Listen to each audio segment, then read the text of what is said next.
नमस्कार दोस्तों, मैं केसी साहू सर आप सबका स्वागत करता हूं आपका अपना चैनल केसी सर के क्लासेस में।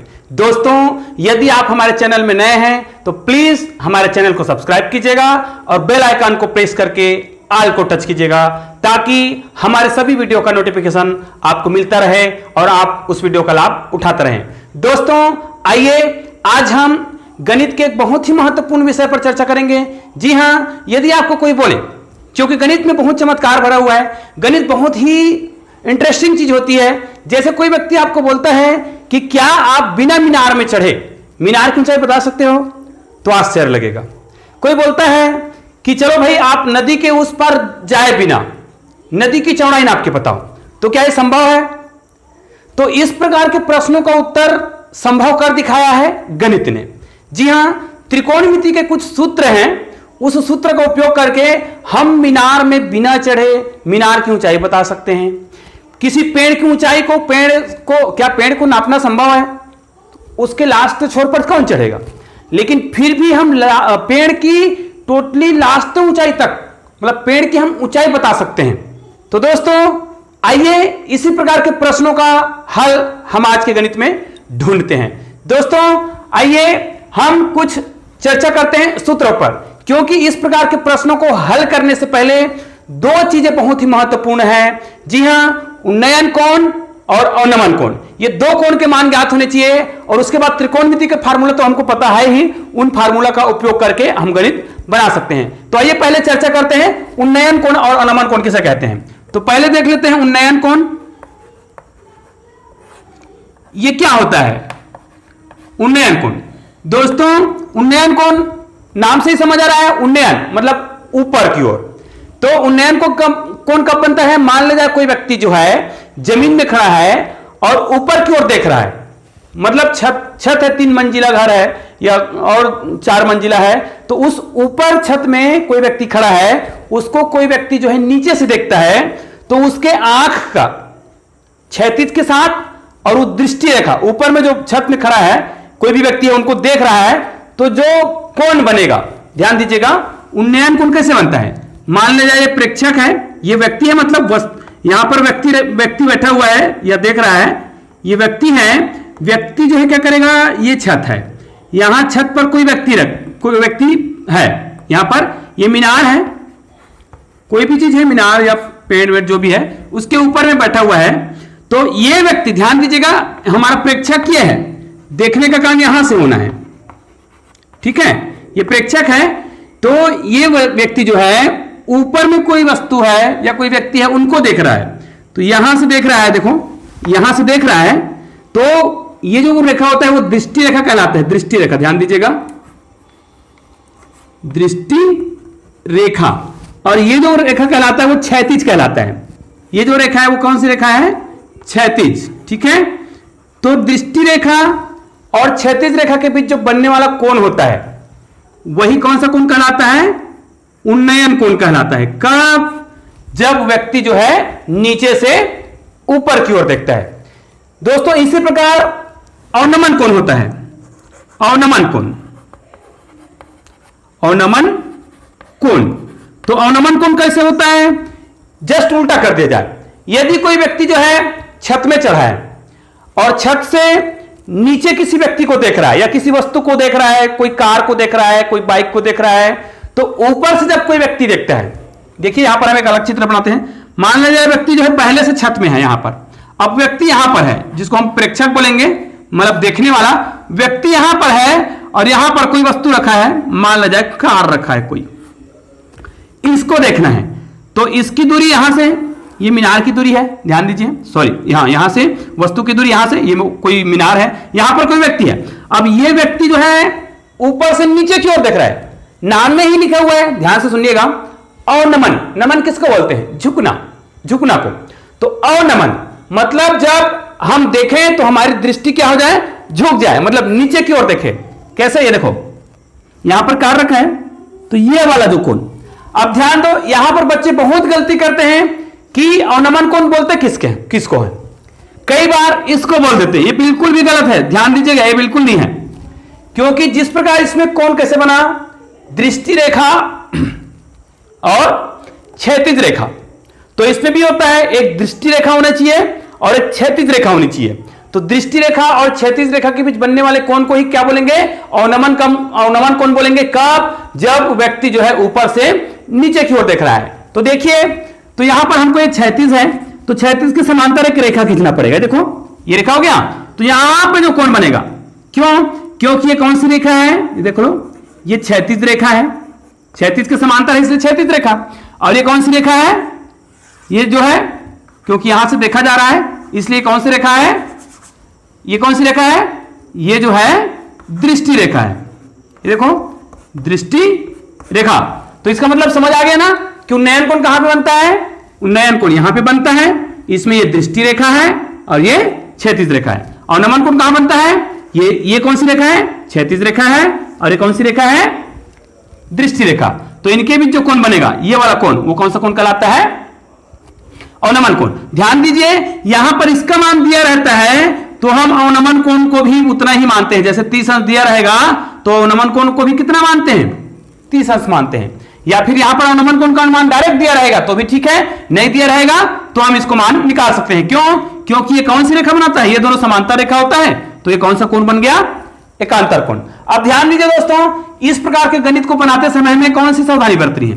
देखो, इस प्रकार का जब भी आप गणित बनाओगे तो हमेशा एक कौन सा त्रिभुज बनता है? एक समकोण त्रिभुज का निर्माण होता है। और समकोण त्रिभुज में हमको पता है, यदि त्रिकोणमिति का सूत्र पता है तो उस सूत्र का प्रयोग करके हम ये गणित बना सकते हैं। तो ये कौन सी रेखा कहलाती है? ये वाला और ये वाला, ये लंब कहलाता है। और ये वाला कौन सा कहलाता है? ये वाला, ये आधार कहलाता है। तो लंब और आधार में संबंध दर्शाने वाले त्रिकोणमिति कौन से हैं? त्रिकोणमिति का जो सूत्र है, तो कौन सा सूत्र है? वो होता है tan थीटा बराबर, ये होता है लंब बटे आधार। तो दोस्तों ये सूत्र बहुत ही महत्वपूर्ण है। ये सूत्र को क्या करना है? याद करना है। इन्हीं सूत्र के द्वारा गणित बनेगा।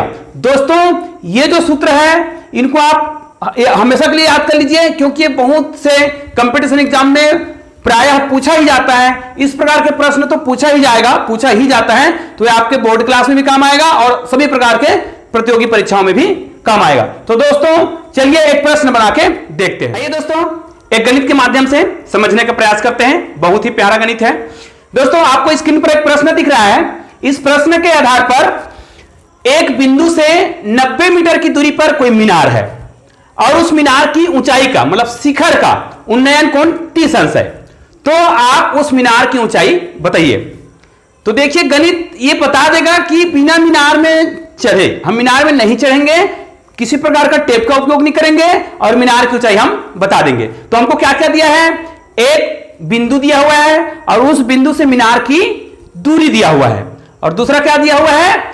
शिखर से उन्नयन कोण। तो उन्नयन कोण कहां पे बनता है? नीचे में बनता है। जब हम ऊपर की ओर देखते हैं तो प्रेक्षक के आंखों में जो कोण बनता है वो उन्नयन कोण बनता है। तो आइए उसको हम एक चित्र के माध्यम से समझते हैं।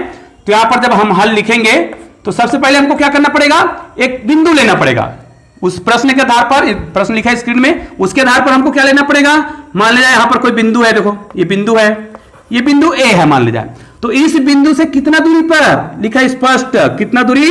90 मीटर। तो यहां पर लिख देते हैं 90। ये देखो 90 मीटर की दूरी पर यहां पर कोई मीनार है। तो चलो यहां पर आप पूरा मीनार तो नहीं बनाएंगे, ऐसा एक संकेत बना देते हैं कि ये मीनार है। समझो कि ये अपना क्या है? एक मीनार है। ये देखो ये मीनार बन गया, ये मीनार है। और मीनार के शिखर का, यहां का मतलब शिखर ये लास्ट भाग, ऊपरी भाग को शिखर बोलते हैं। तो ये शिखर है, तो शिखर का उन्नयन कोण जो है ये देखो, ठीक है, ये क्या कहलाएगा? उन्नयन कोण कहलाएगा। तो ये उन्नयन कोण का मान दिया हुआ है, कितना दिया हुआ है? लिखा है प्रश्न में 30 अंश। अब देखो ये बिंदु ए है, तो मान ले जाए ये बी हो गया और ये जो है सी। तो हमको किसका ऊंचाई ज्ञात करना है? इसका। तो इसकी ऊंचाई को हम क्या मान लेते हैं? यहां से यहां तक को क्या मान लेते हैं? एच मान लेते हैं। ठीक है, तो यहां पे लिख लेते हैं, माना बिंदु ए से मीनार की दूरी कितना है? 90 मीटर है, एवं उन्नयन कोण। और उन्नयन कोण का मान दिया हुआ है ना, देखो यहां से स्टार्ट होगा CAB, तो ये हो जाएगा कोण CAB बराबर कितना दिया हुआ है 30 अंश। यहां पर कुछ और कर लेते हैं जिनको ज्ञात करना है, तो यहां पे लिख लेंगे माना मीनार की ऊंचाई क्या है h है, और इसे ही हमको क्या करना है ज्ञात करना है, ऊंचाई का मान ज्ञात करना है। अब यहां पे देखो क्या हमने अभी जो सूत्र बताया था त्रिकोणमिति का, उस सूत्र को डायरेक्ट लगा सकते हैं, बिल्कुल लगा सकते हैं, क्योंकि यहां पे देखो ये कितने अंश का कोण बन रहा है 90 अंश का। तो ये जो कोण जो बन रहा है, ये जो त्रिभुज बन रहा है, ध्यान दीजिएगा ये जो त्रिभुज बन रहा है वो कितने अंश का है 90 अंश का बन रहा है एक कोण। तो कोई भी एक कोण 90 अंश हो तो क्या होता है वो समकोण त्रिभुज होता है। तो यहां पर लिखेंगे समकोण त्रिभुज कौन सा ABC में कौन सा नियम लगाएंगे त्रिकोणमिति अनुपात, कौन सा tan थीटा बराबर कितना, ये क्या होता है लंब बटे आधार। ठीक है, अब यहां से वो तीनों मान आपको रख देना है। तो ध्यान दीजिए यहां पर ए से मीनार की जो दूरी है, मतलब यहां से यहां तक, और ये क्या कहलाता है समकोण त्रिभुज का क्या है ये आधार है, और ये क्या है उन्नयन कोण, और ये क्या है ऊंचाई है। तो मीनार की ऊंचाई ही क्या कहलाता है लंब कहलाता है। तो इसके मान को रखते हैं tan थीटा, यहां पे tan थीटा का मान कितना दिया हुआ है 30 अंश, तो यहां पर रख लेते हैं अपन, ये हो जाएगा tan 30 अंश बराबर लंब का मान यही लंब है, तो इसका मान को क्या करना है ज्ञात करना है। तो हमने यहां पर h रखा है, h लिया है, और आधार का मान यहां पर देखो आधार का मान कितना दिया है 90 मीटर दिया हुआ है, तो ये 90 ही लिख लेंगे। ठीक है, अब tan 30 का मान कितना होता है दोस्तों, tan का मान या किसी भी sin tan cot sec सबका मान निकालने के लिए मैंने एक वीडियो बनाया हुआ है जिसमें विस्तार से आपको पूरा बताया गया है कि मान को बिल्कुल भी रटने की आवश्यकता नहीं है। इन 5 उंगलियों के आधार पर 5 उंगलियां याद रहना चाहिए, और वो ट्रिक याद रहना चाहिए जो मैंने पिछले वीडियो में बताया है, उस वीडियो को देखिएगा और त्रिकोणमिति अनुपात को चुटकियों में याद कीजिएगा दोस्तों। तो आइए हम उसी ट्रिक का उपयोग करके उसका मान निकाल लेते हैं। वो अगर वो आप वीडियो यदि वो विधि आपको सीखना है तो मेरा पुराना वीडियो देख लीजिएगा। आइए निकालते हैं। tan 30 का मान कितना होता है, tan 30 का मान होता है 1/√3। ठीक है, ये होगा h और ये हो जाएगा 90। जब इनका हम तिर्यक गुना करेंगे तो तिर्यक गुना का तो नियम पता है, जो अंश में होता है वो इधर आता है तो क्या होता है हर में, और जो हर में होता है वो अंश। तो हमको h का मान निकालना है तो h को वैसे ही रहने देंगे। ये 90 इधर क्या था हर में था, तो इधर क्या हो जाएगा अंश में आ जाएगा, तो ये हो जाएगा 90/√3 और ये बराबर हो गया h। अब दोस्तों क्या ये √3 जो है इनको घटाएगा, नहीं घटाएगा।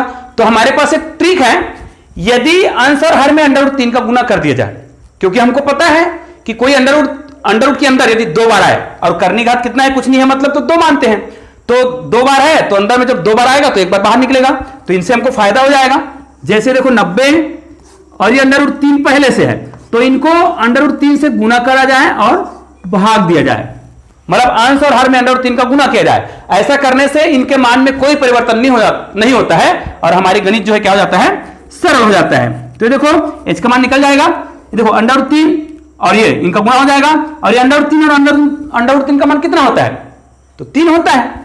तो यहां पर कितना हो जाएगा 90 √3 और बटे 3 और ये बराबर हो गया h। अब ये तो कट जाएगा, 3 1 कम 3 3 3 9 3 0 0 और ये √3। तो दोस्तों इसका मान निकल गया है, यहां पर कटा दिया गया है। आपके पास कितना बचा है h का मान, ध्यान दीजिएगा यहां पर लिख रहा हूं, जगह नहीं है तो यहां पर देखिए आपके पास कितना बचा यहां पर 30 और √3, तो ये हो जाएगा 30 √3। ये क्या है, यही जो है मीनार की ऊंचाई है।